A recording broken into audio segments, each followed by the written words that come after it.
नमस्कार दोस्तों। इस वीडियो में हम लोग राइट टू इन्फॉर्मेशन यानी कि सूचना का अधिकार कवर करेंगे। देखिए, यदि मेरा वीडियो आपको अच्छा लगे तो प्लीज मेरे चैनल को सब्सक्राइब करिएगा और वीडियो को ज्यादा से ज्यादा लाइक एंड शेयर करिएगा। तो चलिए शुरू करते हैं। सबसे पहले हम लोग ये जान लेते हैं कि सूचना का अधिकार कहते किसे हैं। तो देखिए, हमारी जो सरकार है ये क्या कर रही है, क्यों कर रही है, कैसे कर रही है और जनता का पैसा कहां और कितना खर्च किया जा रहा है, ये सब कुछ जानना जनता का अधिकार है। यानी कि सरकारी संगठनों द्वारा जो भी कार्य किया जा रहा है उस कार्य में जितना भी पैसा खर्च हो रहा है, इन सभी चीजों की जानकारी आम जनता को मिलनी चाहिए। ऐसे में कोई देश अपने देश की आम जनता को, अपने नागरिकों को ये जानकारी, ये सूचना उपलब्ध करवाता है तो उसे ही हम सूचना का अधिकार कहते हैं। इस संदर्भ में स्वीडन विश्व का पहला ऐसा देश है जो 1766 में एक कानून द्वारा अपने देश के नागरिकों को सूचना का अधिकार उपलब्ध करवाता है। आप यहाँ पे देख सकते हैं कि करीब 250 वर्ष पहले उस समय स्वीडन ने अपने देश में एक कानून बनाया और उस कानून के माध्यम से अपने देश के नागरिकों को सूचना का अधिकार उपलब्ध कराया। इससे एक बात तो बिल्कुल स्पष्ट हो जाती है कि किसी भी मजबूत लोकतांत्रिक देश के लिए यह जरूरी है कि उस देश के नागरिकों को सूचना का अधिकार दिया जाए। अब देखिए, सूचना का अधिकार क्यों दिया जाता है? क्योंकि जितने भी सरकारी संगठन हैं, उन सरकारी संगठनों में जो लोक अधिकारी काम कर रहे होते हैं, उनके कार्यों में पारदर्शिता लाई जा सके। और यहाँ पे पारदर्शिता का मतलब है भ्रष्टाचार को कम किया जा सके और दूसरा, उनके उत्तरदायित्व को सुनिश्चित किया जा सके। इसलिए सूचना का अधिकार लोकतांत्रिक देश में नागरिकों को दिया जाता है। अब देखिए, सरकार का जो सोर्स ऑफ रेवेन्यू होता है वे देश की जनता के द्वारा दिया गया टैक्स होता है। अब ऐसे में ये जो राजस्व है, सरकार इससे कहां खर्चा करती है, कितना खर्चा करती है, किस उद्देश्य से खर्चा करती है, ये जानना जनता का हक है। जनता का पैसा है भाई, जनता को आपको बताना पड़ेगा कि आप उसके द्वारा दिए गए टैक्स के रूप में राजस्व को कहां खर्चा करते हो, किस उद्देश्य से खर्चा करते हो और कितना खर्चा करते हो। इसलिए सूचना का अधिकार नागरिकों को दिया जाता है ताकि लोकतंत्र को और मजबूत किया जा सके और जो सरकारी संगठन है वो बिल्कुल पारदर्शी रूप से काम कर सकें और भ्रष्टाचार को कम किया जा सके। अब देखिए, भारत में सुप्रीम कोर्ट ने कई ऐसे मामलों में यह कहा है कि सूचना का अधिकार मौलिक अधिकार का भाग है। इससे आप अंदाजा लगा सकते हैं कि सुप्रीम कोर्ट ने सूचना के अधिकार को कितना अहम माना है। अब तीन ऐसे मामले हैं, इन तीनों मामलों में सुप्रीम कोर्ट ने माना है कि सूचना का अधिकार जो है अनुच्छेद 19(1) और अनुच्छेद 21 का भाग है। पहला मामला है एसपी गुप्ता बनाम भारत संघ 1982। दूसरा मामला है पीयूसीएल वर्सेस भारत संघ 2002। यहां पे पीयूसीएल का मतलब है people's union of civil liberties. और तीसरा मामला है ADR association for democratic reform versus Bharat संघ 2003। इन तीनों मामलों में सुप्रीम कोर्ट ने सूचना के अधिकार को अनुच्छेद 19(1) और अनुच्छेद 21 का भाग माना है। अब आपको पता होगा कि अनुच्छेद 21 जो है वो जीवन का अधिकार है, जीने का अधिकार है, जिसमें आप देखेंगे कि विदेश जाने का अधिकार, स्वच्छ पर्यावरण का अधिकार, निजता का अधिकार, राइट टू प्राइवेसी, ये सब आते हैं। तो वहीं अनुच्छेद 19(1) में भाषण एवं अभिव्यक्ति की स्वतंत्रता आती है। अब आप ये सोच रहे होंगे कि भाषण एवं अभिव्यक्ति में सूचना के अधिकार का क्या काम है। तो देखिए, यदि आप किसी के बारे में बोलना चाहते हैं तो यह जरूरी है कि आप उसके बारे में पहले जानें। आप यदि मोदी सरकार के बारे में जानना चाहते हैं, मोदी सरकार के बारे में बोलना चाहते हैं, मोदी जी के बारे में कुछ बोलना चाहते हैं, राहुल गांधी के बारे में कुछ बोलना चाहते हैं या फिर किसी संगठन के बारे में कुछ बोलना चाहते हैं, तो इसके लिए ये पहले जरूरी है कि आप उसके बारे में जानकारी इकट्ठा करें, तभी आप बोल पाएंगे। और इसी बात को ध्यान में रखते हुए सुप्रीम कोर्ट ने यह माना कि सूचना का अधिकार अनुच्छेद 19(1) और अनुच्छेद 21 का भाग है।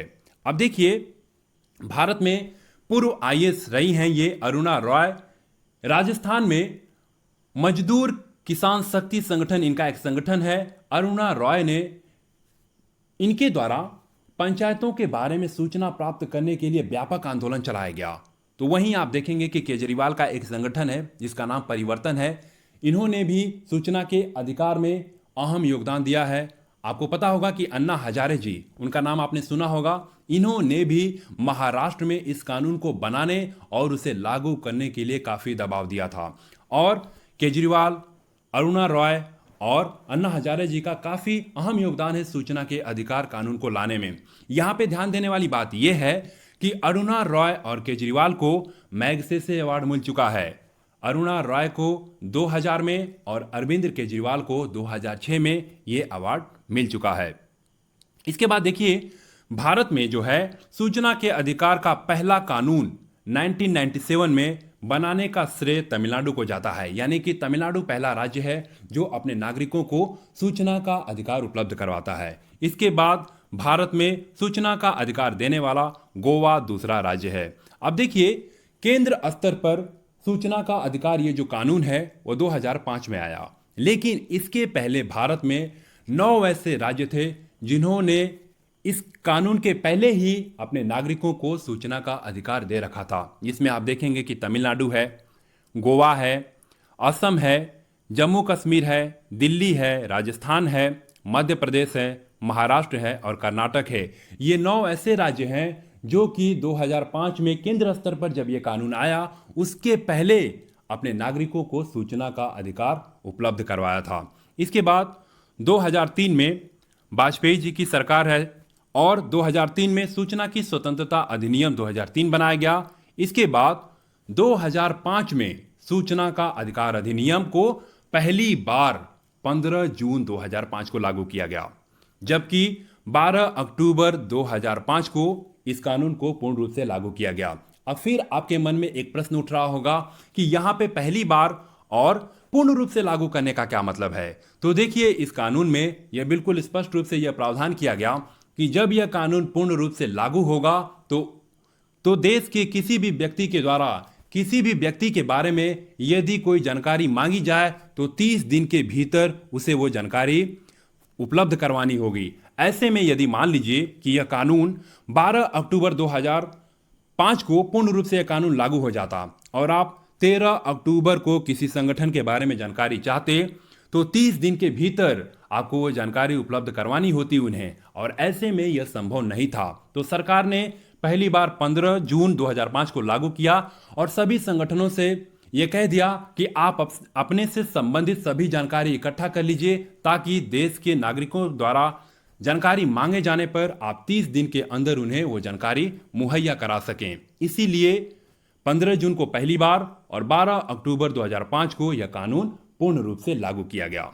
इसीलिए 12 अक्टूबर को सूचना का अधिकार दिवस या सूचना दिवस के रूप में हम इसे मनाते हैं। अब इस कानून का मुख्य प्रावधान क्या है उसे भी देख लेते हैं। तो इस अधिनियम के तहत भारत के प्रत्येक नागरिक को सरकारी संगठनों से सूचना प्राप्त करने का अधिकार है। यानी कि इस देश के प्रत्येक नागरिक को जितने भी सरकारी संगठन हैं आप उनसे सूचना प्राप्त कर सकते हैं। इसके बाद ऐसी संस्थाएं जो अनुच्छेद 12 के अंतर्गत राज्य शब्द की परिभाषा में शामिल हैं वे सभी संस्थाएं इस अधिनियम के दायरे में आती हैं। यानी कि अनुच्छेद 12 में जो राज्य की परिभाषा दी गई है उस राज्य में जितने भी संस्थाएं आती हैं आप उन सभी संस्थाओं से सूचना मांग सकते हैं। इसके बाद जितने भी संस्थाएं होंगी, जितने भी संगठन होंगे, उन सभी संगठनों में एक लोक सूचना अधिकारी की नियुक्ति की जाएगी, एक पीआईओ होगा। अब यदि आपको कोई सूचना चाहिए किसी भी संबंधित संस्थान से, किसी भी संबंधित संगठन से, तो आपको इसी पीआईओ के पास आवेदन करना होगा। इसके बाद बीपीएल के लिए कोई आवेदन शुल्क नहीं है, जबकि अन्य के लिए 10 रुपया प्रति आवेदन शुल्क रखा गया है। इसके बाद आप देखेंगे कि आवेदन करने के 30 दिन के भीतर आपको वो सूचना उन्हें मुहैया करानी होगी, और यही वो प्रावधान है जिसके लिए सूचना के अधिकार कानून को पहली बार 15 जून को लागू किया गया। और इससे संबंधित सभी जानकारियां इकट्ठा कर लीजिए ताकि देश की जनता के द्वारा जानकारी मांगे जाने पर आप 30 दिन के भीतर उन्हें वो जानकारी उपलब्ध करा सकें। इसीलिए पूर्ण रूप से 12 अक्टूबर को इस कानून को लागू किया गया। इसके बाद अब यदि मान लीजिए कि कोई तीसरे व्यक्ति के बारे में आप जानकारी चाहते हैं तो वो संगठन उस व्यक्ति के पास जाएगा और उस व्यक्ति से पूछेगा कि इस देश का नागरिक आपके बारे में जानकारी चाहता है, क्या मैं दूं या नहीं दूं। वो कुछ भी कहें, देने के लिए कहें या फिर नहीं देने के लिए कहें, इससे कोई फर्क नहीं पड़ता। पीआईओ को यदि ये लगेगा कि ये जानकारी आपको देनी चाहिए तो उनसे संबंधित आपको जानकारी मिल जाएगी, लेकिन इसके लिए 30 दिन के अतिरिक्त 10 दिन और समय इन्हें दिया जाएगा। इसके बाद यदि कोई सूचना किसी व्यक्ति के जीवन से संबंधित हो, किसी व्यक्ति के जीवन से जुड़ी हो, तो उसे 48 घंटे के भीतर उपलब्ध करवाना होगा।